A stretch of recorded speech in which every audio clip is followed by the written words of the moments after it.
What do you think of when you hear master manipulator? What do you think that means? Or what does it mean to you? To most people, it probably means somebody who is bad, somebody who is evil, somebody who does things only to get their own way, somebody who doesn't care what other people want, but will do anything to get what they want by manipulating those around them. This is most people's idea of a master manipulator. But I put it to you that there is a high chance that you are a master manipulator.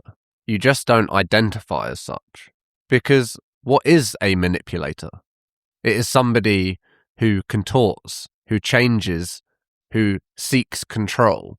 Somebody who is trying to steer the ship towards a certain direction. And when we make this bid for control in our lives, it may be seen that manipulation is bad, but you might believe that you are manipulating the world for good, that you are trying to make people's lives better, that you are trying to do things that make people's lives easier or happier or more joyful. That's still manipulation. You are trying to convince and, more importantly, control what is going on or the perception of what is going on so that a desired outcome is achieved. People who grew up in very tumultuous environments where there was lots of chaos, there was lots of emotional dysregulation, or there was danger. Children that grow up in these environments tend to grow up to become master manipulators because what they are trying to do is keep everyone happy, keep everyone calm. They're used to responding to threats on a hair trigger, so that maybe that's, a violent parent or somebody who is extremely prone to emotional outbursts. And when you're a child, you don't know what to do about the situation or even what the situation is. All you try to do is control everything to make sure that everything is okay.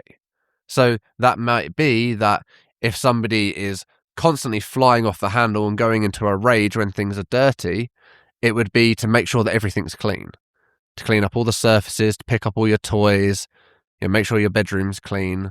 Or if there were a lot of rules or a standard of behavior that was expected, then you would do your utmost to live up to those rules and to live up to those standards, trying to make yourself better, trying to make yourself perfect so that you don't cause a scene. You grow up tiptoeing around the sleeping bear, doing everything that you can to not provoke it into attacking you. But what happens? There are an insane amount of variables. There are 100 things that are out of your control. You can do everything perfectly and still people are upset. People get angry. People lash out. And even though you think, well, I've done everything I possibly can, now you have to understand that there's reasons that are external to you. Things that you don't necessarily cause, but that contribute to that problem. Things that are nothing to do with you. Maybe it's that your parents don't have a very good relationship. And so now your job is to keep both people happy, to please and appease both of them, to make sure that they're happy so that they don't argue, to make sure that nothing is wrong. And we end up trying to control everything.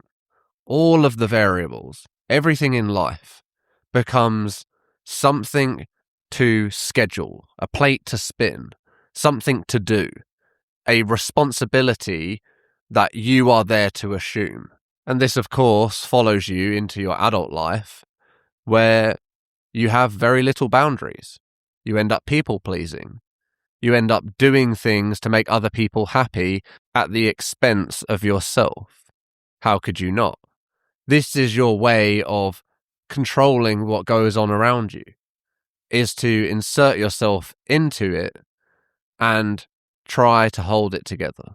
Try to fix everything, try to keep it all together, keep everyone happy and content. And then, only then, after every single person is okay and there's no fires to put out, which is not going to happen, then maybe you'll be okay. But it doesn't work out like that. There is always a fire to put out. People will always have problems. Even when people have no discernible problems, that becomes a problem in itself. They get too comfortable. They then get agitated. They get bored. They feel like they should be doing more. And the more people you have in your life like this, the more drained you get. And you end up doing it for everyone. And that only drains you further. So the master manipulator isn't this person that is scheming in order to extract what they want for their own nefarious purposes. You know, they're not trying to scam people out of their money or get people to do things for them or do things that they don't want to do. It's you. It's the person who is manipulating absolutely everything, is trying to control absolutely everything. Somebody who is constantly aware of the perception, what's going on, how it's being interpreted, the impact of what you say and how it's said. You are constantly monitoring and analyzing what's going on around you and how people are feeling. And if somebody's not okay, then you need to do something about it and you need to fix it. And we see this kind of manipulator as a nice manipulator. But it's still a manipulation. Your intention is well-meaning, but it's not going to last forever. And something will eventually give, whether it be your health, whether you decide to just say, you know, screw people. People are taking too much from me. They're exhausting. Every time I get involved with people, I end up drained and have no energy to do anything. It's all their fault. Or you get resentful and you think, well, all I do for these people is everything, and all they do for me is nothing. I constantly try to make everyone happy, and it'll never work. Nobody cares. Nobody appreciates the work that I do to try and keep everything together, because it's not your responsibility. And most people haven't asked. Some people definitely would have asked. But for the most part, you are doing this autonomously. You are taking this responsibility on automatically.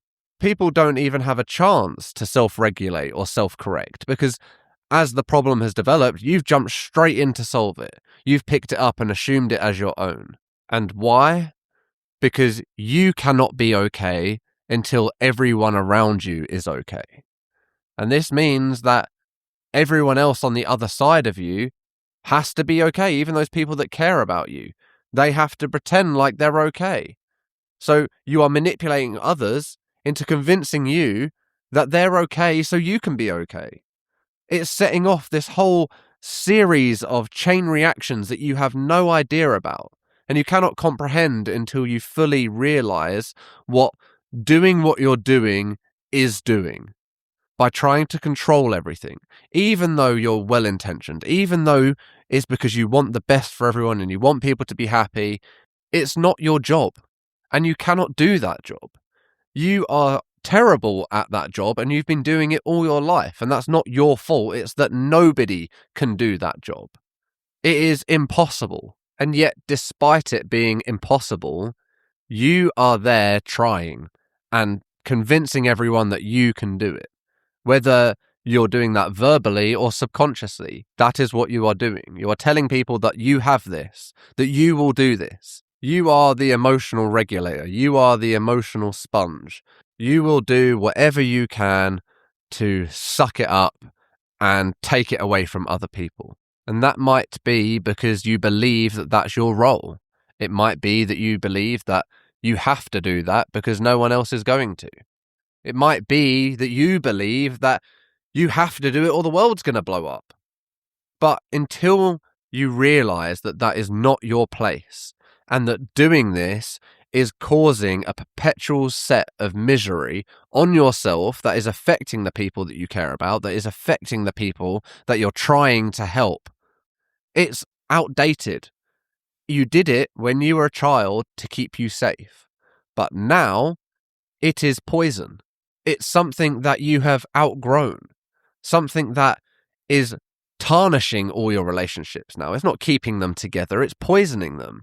And if you don't believe me, ask the people in your life. Say, hey, if I gave you a bit more autonomy and a bit more freedom and just let you make your own mistakes, and ask me for help rather than me trying to help you preemptively, would that be better for you? Because they will say yes. Most of the time, you're trying to do stuff and you don't know what they're thinking. You don't know how they're feeling. You're assuming how they're feeling. And that might just be their way of processing it. So, by you trying to make sure that everyone's okay, and people then responding to that by having to pretend like they're okay around you because they don't want you to then take control of this or dive into the situation or feel like it's your burden to fix it, now nobody can be real around you. Everybody is afraid. Everybody is worried about you. And you think you're worrying about them and nobody else cares about you. But everybody is also worried about you. They don't want you to do that. They might need it, but they don't want you to do that. You may have made them dependent on you, but they don't want you to be in that position. If they care about you, if they love you, then they don't want that for you. And if they do want that for you, if they need you in that position and they want you in that position, then it's not a healthy relationship. It cannot function. If dysfunction is a prerequisite of your relationship to function, then there's no relationship at all. It's codependency. It's two people manipulating each other. And if you don't think this is you, then ask yourself, are you open? Are you open about who you are? Are you open with everyone? Honest about what you feel and what you think, what's going on in your life?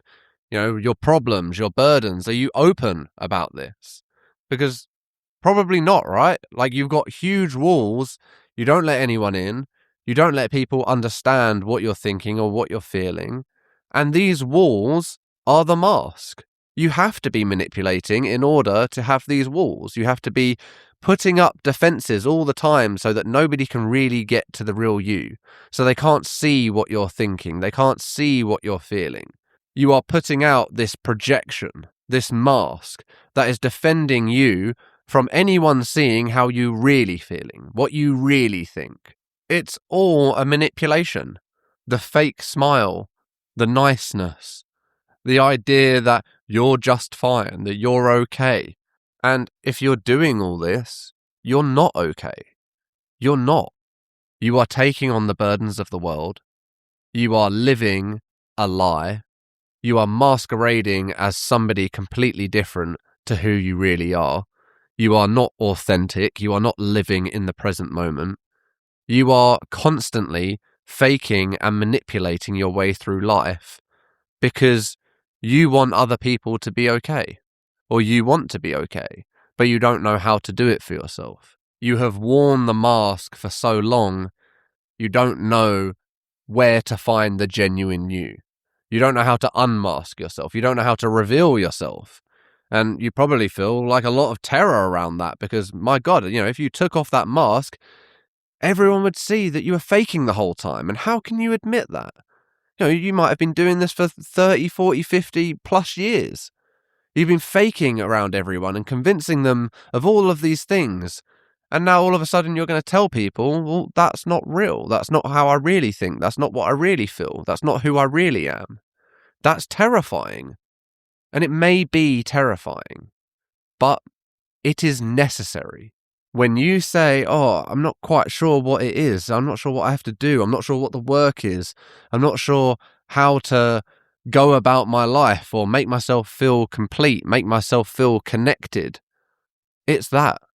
If you were genuinely you and you were authentic through and through, right to the core, you wouldn't be thinking this, you wouldn't be feeling this. What is happening is that you are lost in the confusion of yourself. You don't know where you are and you don't know who you are within all of the smoke and mirrors that you have created. You have told people so many different versions of who you are and all of this mistruth that you're not sure that there is a real you. And that's part of the problem. Because when you lie to yourself constantly, you end up losing who's lying. You just become the lies. And this is normal. This is not something that is negative. This is something that is natural. That you are picking the lie that you tell yourself about you. You're picking the character, you're picking the narrative, you are choosing perspective. Your ego, your identity is who you tell yourself that you are. And when you contemplate change, you might be thinking, well, that's not me. That's not who I am. But you don't know who you are. And if you try to be someone else, you might say, well, I'm faking it. Well, fake it till you make it, because you're already faking it. You're already pretending to be somebody. You're already convincing the world that you are this identity, that you have these characteristics, that you're a nice person, that you're a good person, that you're a smart person, that you're a strong person, that you're a fearless person. All of these things that you are projecting about you out into the world, it's all an illusion. That is part of playing the game. The human game is to pick an identity and play it out. But if you're depressed, if you're not happy with who you are, if you feel like who you are is now a prison, that you are trapped as who you are and you cannot possibly change, you cannot possibly do something different or be someone different, then you have lost yourself to the illusion, because you forgot that you were ever pretending to be someone in the first place. And once you realize that everything that you believe about you is fixed, these characteristics that you have, that you're a weak person or that you're a afraid person or that you're a nice person, these are not fixed. These are malleable. They are subject to change, as everything is. And if you're not happy with this persona that you are playing, this identity, this ego, then change it. And you might not know who you want to become yet. You might not know what you want to change to. But I bet you know who you don't want to be. I bet you know what you don't want to do. I bet you know these patterns that you repeat. This person that you're playing that you don't like, or that you're exhausted of, or you're growing resentful of. That person, you can list it out. What do I do? What don't I do? Where are the times where I should stick up for myself and set boundaries? Where are the times that I overextend myself or try to control people or manipulate people? Where can I be more authentic? Where can I be more present? These are questions that will get you to the answer. And I promise you, you know this about yourself. This is nothing you need to be told. You just need to listen. You can ask for answers. You can ask for the keys to the kingdom. But nobody's going to use them for you. Nobody's going to change it for you. That's your job. Thank you for listening.